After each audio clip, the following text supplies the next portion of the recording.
असतात विषय काही व्यक्तिगत लेवलचे, पण मला वाटत नाही यातून फार काही चिंता करण्यासारखं आहे.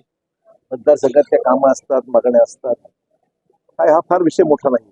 उद्या नरेंद्र मोदी यांचा दौरा आहे, तुमची त्यांची पहिली भेट आहे. हो. नांदेडसाठी मोदीजी नगरी काय मागणी करणार? उद्याच्या भेटीबद्दल त्यांचं मी एकतर आभार मानण्याचंच काम आहे, कारण की त्यांची माझी भेट अगोदर झालेली होती.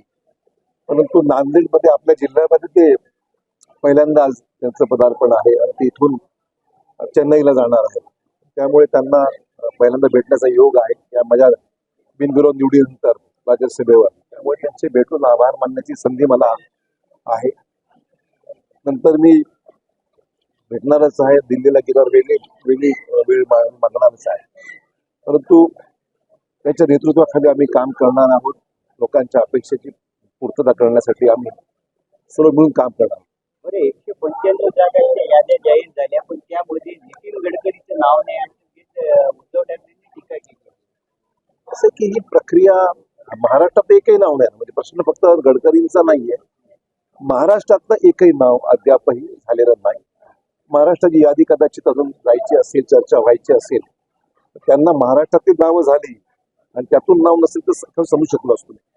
तसा विषय नाही. साहेब, उद्या मनोज जरांगे पाटील नांदेड दौऱ्यावर आहेत आणि तो आपल्या भोकर मतदारसंघातून लोकसभेसाठी प्रत्येकवादी घेण्याच्या 4 उमेदवारांच्या तयारीमध्ये. तो विषय फक्त नांदेडपुरती नाही, सगळ्या महाराष्ट्रातच त्यांनी तो निर्णय घेतलेला दिसतंय मला. ठीक आहे, हा त्यांचा विषय असल्यामुळे मी त्यात अधिक बोलणार. त्यावर आज चित्रपट पाहिला, यामध्ये पाहतो ना, मी सिनेमाचा शौकीन आहे. मी येतो, मला वेळ मिळाल्यानंतर. एबीपी माझा, उघडा डोळे बघा नीट.